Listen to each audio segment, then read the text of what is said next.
In a lot of my musical neuroscience videos, I talk heavily about a neurotransmitter that we call dopamine. And I thought today, why don't I dedicate an entire video talking about it? Because it's not just crucial in what we're interested in, musical things, but it's also absolutely everywhere in our brain, everywhere in our day-to-day life, everywhere. And just to be clear, this isn't about laziness or not liking your instrument enough or anything like that. There is serious neurological reasons as to why this happens not only to musicians, but everyone, and feeling motivation for anything. And just for the record, my speakers are broken, so I cannot hear anything I'm saying. So if it sounds a little bit rough around the edges, that's why. But it's just proof that I love you all. But anyways, understanding how dopamine really works can change how you practice, change how motivated you feel from day to day, and it can also change how sustainable your practicing is. Because we all know sometimes we feel like we could practice for 10 hours a day, but sometimes we don't even pick up the instrument at all. So let's talk about it. I'm Vaughan, and welcome to MVP.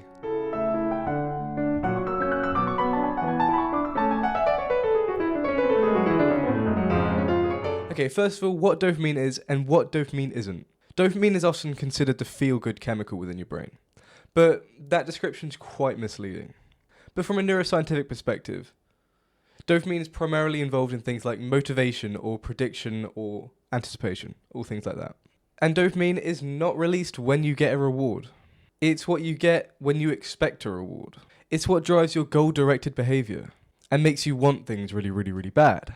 It's the chemical that makes the effort feel worth it. Pleasure itself is largely handled in separate areas of the brain. Places like the endogenous opioids and the endocannabinoids, something that we won't go into detail with. But dopamine is responsible for what pushes you towards action. But dopamine is responsible for what pushes you towards doing actions. So in our case, for musicians, it's what makes you want to pick up the instrument in the first place and actually practice. It's what creates that excitement about, I want to learn this new song, I want to learn this new scale or this new chord. Enjoying the actual sound of the music is slightly separated, because dopamine is about the chase, it's not about the destination you get to. Okay, so dopamine when we're learning music. When we first start learning music, dopamine is absolutely everywhere. It's a new experience and we've not done any of this before. So every single small step that we take towards improvement feels really meaningful, really big, and like the world is finally becoming yours. That was a very poetic way of saying it. But you know what I mean. From a learning perspective, novelty and rapid improvement strongly activate dopamine pathways. And your brain learns really quickly, so that effort leads to a reward very quickly. So that motivation that you need to actually pick up and practice feels so much easier. However, as you get better, you slow down, as you probably remember. Your improvements become subtler and less noticeable.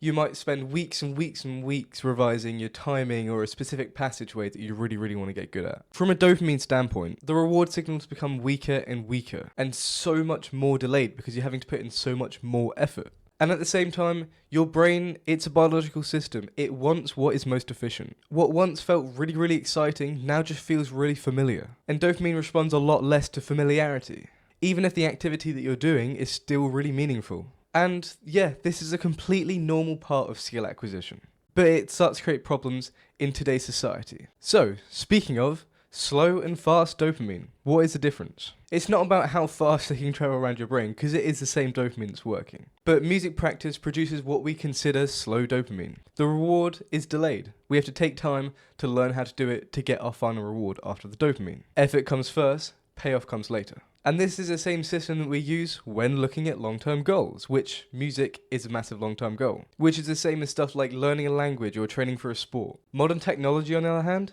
produces what we consider fast dopamine. Social media or short-form videos, or all of these brain-rotted things that we do, are designed to trigger dopamine really quickly, a lot faster than anything else. And it does it with minimal effort, which is what our brain wants. From the brain's perspective, fast dopamine is so much cheaper and easier to get. It requires less energy, it requires less focus. And over time, the brain starts preferring it. This doesn't mean your brain's broken, because we all get this. It just means that it's adapting to its environment. And dopamine systems are highly plastic. They can change a lot. They recalibrate based on what you are doing and what you repeatedly expose to them. So if you're constantly looking at videos all the time, your brain's going to get used to you watching videos constantly all the time, which is why we talk about brain rot and people's attention spans getting really limited. It all plays into this idea of dopamine. And I've been talking about it a little bit already, But motivation. Motivation is a neurochemical state. Motivation isn't a personality trait, and it isn't something you either have or don't have. Motivation is a neurochemical state that is massively driven by, you guessed it, dopamine. When dopamine levels are healthy and well regulated, effort feels manageable and it's something that we can do. But when we disrupt this dopamine signaling, either making it overstimulated or depleted, effort feels really difficult. And this explains why dopamine fluctuates so much from our day-to-day life. One day, as I said before, you can go and you can practice for 10 hours. But then another day, you don't even want to pick up your instrument. And that's completely normal. It's not random. It's tied to sleep, stimulus, stress, novelty, and reward patterns. Take us musicians, for example. We can stay up watching music-related content for hours and hours and hours and hours on end. Yet, we can struggle massively when it comes to actually practicing ourselves. It's quite literally easier just watching someone practice for an hour than actually practicing for an hour. But watching is passive, whereas actually doing is active. And what does your brain prefer? Your brain isn't choosing what's best for your future self. It's focusing on the now, which it always will do, because that's about survival. It's choosing what satisfies itself in that current moment. So attention and creativity, how does that play an effect with dopamine? Creativity depends heavily on our attention and our tolerance for boredom. Creative work requires sustained focus. If you do any other forms of art out there, you'll know what I mean by that. But there's also things like uncertainty and delayed reward, all of which are really difficult when our dopamine systems are really overstimulated. Songwriting, improvisation, or any other creative things that we do while playing our instrument usually begin with incomplete, unsatisfying ideas. And you have to stay with them long enough to develop them into really good sounding things. And that requires patience, something that we won't always have. When dopamine is constantly spiked by external circumstances, boredom can become uncomfortable very quickly. Silence feels empty instead of productive. And repetition feels completely pointless when it should feel necessary. This leads many of us to feel like we've lost all of our creativity, when in reality we just lost the ability to tolerate a lot of these things. You know, the early uncomfortable stages of musical development. But just remember, that creativity has not disappeared. It's still there. It's just the signal to noise ratio has been changed. But if it's changed, that means we can change it back. Dopamine is not the enemy. It's important to make this clear. Dopamine is not bad. Dopamine is quite literally essential to our survival. Without dopamine, nothing feels meaningful. Nothing feels like we should pursue it. Therefore, nothing gets done. But the issue that we have is not dopamine itself as a chemical. It's the dopamine alignment that we've forged. When dopamine is aligned with progress and effort, practice feels really rewarding. And the goal is not to reduce dopamine, but to retrain what triggers it and make ourselves be able to regulate it a lot easier. This is where practical changes really matter. Okay, reinforcing dopamine naturally, to make progress visible. Something that we all want as musicians. Dopamine responds really well to the evidence of process, actually knowing that you've made a difference. The brain needs feedback to justify your effort. This is why tracking practice is so effective. Metronome speeds, clean tempo, recording or even written notes. They all provide concrete proof, or as we call it, objective proof, that the effort that you're putting in is leading to somewhere, even if you can't really feel it. Visible progress strengthens the bond between reward and practice. Well, practice and reward. And that reinforces the motivation without having to rely on external stimulation. And even small improvements matter, because dopamine responds to trajectory, not just magnitude. So, practice duration and dopamine fatigue. What do these mean? Long, unfocused practice sessions often reduce dopamine receptiveness. And mental fatigue lowers your motivation. And both of them increase your resistance to dopamine. Yes, you can be resistant to dopamine. But short focused sessions work way better neurologically. They reduce your cognitive load. They lower the resistance you start to have. And they help you maintain your attention. From a dopamine perspective, intensity matters so much more than duration. And starting is often the biggest barrier. You know what they say, the hardest step to success is always the first step.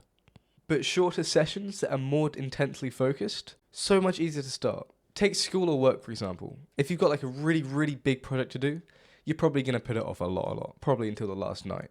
If you have a really small project to do, you'll probably just get it done without having to focus too much or putting much effort in. Once the brain associates this practice with manageable effort, your motivation increases naturally. So, let's talk about earning dopamine. One of the most effective ways to retrain your dopamine is to reverse the reward order within your day. What does that mean? Instead of consuming stimulation first thing when you wake up, and then practicing afterwards, try practice first and then go to your other stimulation. This teaches the brain that effort precedes reward. Over time, dopamine starts shifting, and it starts releasing towards the practice itself. And motivation becomes less about willpower and more about motivation, because it becomes more automatic the more you do it. And that's how habits form at a neurological level. So let's talk a little bit about novelty, or the new things that we feel. Dopamine responds to novelty. But as musicians, how do we get new things to make us want to play more? It doesn't have to be something extreme like learning a new genre completely. And as sad as it is to say, doesn't exactly mean buying a new guitar. But even small things like playing in a new key or finding a new fingering for something, or a new tone or a new rhythm that you find. These small variations refresh your curiosity without overwhelming yourself. Neurologically, this keeps dopamine really responsive, but it also preserves your focus. Okay, so let's talk about a really big section in music, performing live. Something we all love to do. Live performances naturally increase dopamine because you introduce things like uncertainty and risk. The brain doesn't know what exactly is going to happen when you're performing live, which increases your engagement and your focus. This is why when you're performing, it feels a lot more rewarding than when you're just practicing at home. Your practice builds the skill and your performance is the payoff that you feel afterwards. Understanding this is how we know why musicians feel so alive when they're playing on a live stage. But it also shows why we need practice to be able to structure and support these alive feelings. Okay, so let's fix this, but let's get something straight. We're fixing the system, we're not fixing you. You're not broken. In this sense. If music feels harder, don't assume that you've failed, or don't assume that you've changed some fundamental way. Look at your environment. Look how stimulation is having an impact on your brain. You don't need more talent, or better gear, or more motivation. You need a system that works with your neurobiology. If you fix the dopamine system, then your motivation will naturally follow. So if you follow all the things that I've mentioned in this video, I promise you there will be significant impacts. And I guarantee that things will get better if you just stick to it. As difficult as that may be sometimes. But anyways, that's enough for me. Make sure to like and subscribe so I can keep doing this and talk to more people. And also because these videos do take a very long time to do. But always shoot yourself in the foot, because if you shot yourself in your hand, you couldn't play guitar. And I'll see you in the next one, so go watch some more videos and bye bye.